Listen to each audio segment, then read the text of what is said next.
We've been talking about strength and how it applies to athletes, movement, and sport, and the differential components of strength. Now let's talk about how we increase strength and what anatomically and physiologically what occurs. So strength is really muscle contraction that performs a movement. Muscle contraction occurs through the process of innervation of motor units. And motor units simply are, it's a neuron bundle that's attached through tendons to muscle. They fire, they send a signal for that muscle to contract. From an energy pathway, we'll get into it much deeper when we speak about energy training. The muscle contracts either without or with the presence of oxygen. With the presence of oxygen, it's aerobic. Without oxygen, it's anaerobic. It's a glycolytic system, which is basically, for simple terms here, the use of sugar. Again, we'll get into much greater detail down the road when we speak about energy. Those motor units, the amount of motor units per muscle differentiate between muscle. What do I mean? So in the thigh, we have literally thousands of motor units because the thighs are 4 muscles. You have the quadricep, it's 4 separate muscles. So we need a lot of motor units to be able to innervate or fire those muscles. Okay, in this finger, I don't require a lot of innervation. So there's much less motor units in this limb. The ability to fire more motor units and innervate more muscle is really important in understanding strength gains.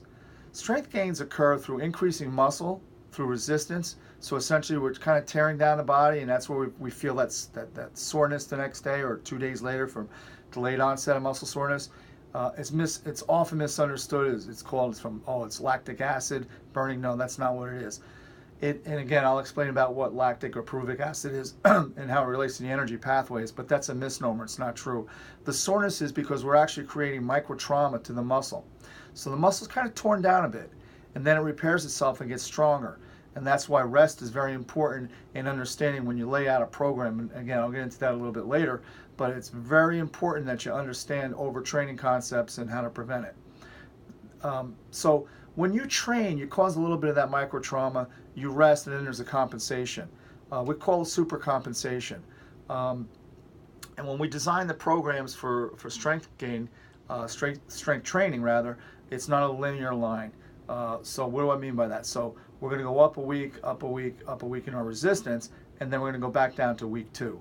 It's not a linear line because we need the body to have a chance to recover and compensate, go back down to a higher level, but yet lower than we left off at, and then continue that climb.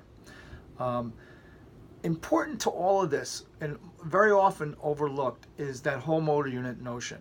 The ability to fire more and more motor units comes through the training. So how do we accomplish that? Well, it's simple. One of the many types of ways to get to that end is to use what we call compound training. So we'll do a set of squats. Say we'll do 8 repetitions of squats. We'll step out of the squat, and now we'll do very explosive plyometric knee tuck for 12 reps. So I'm gaining some strength here, I'm working strength rather, and then I'm stepping out of the rack, and I'm using my nervous system to teach it to utilize the strength that we're gaining. In addition to even just the squat itself, as we increase the resistance, the mind is telling the muscle, listen, I need more motor unit activation, guys. I can't lift this weight. And it sends that signal. We have high threshold and low threshold, and the goal is to be able to fire more and more high threshold motor units in the athletic muscles. And so what does that transference mean? It means that, again, so if I'm a basketball player, I'm in a quarter or half squat position, I can fire in an instant to react to a rebound many more motor units than I did prior to my weight training and my strength training. And that's the end game.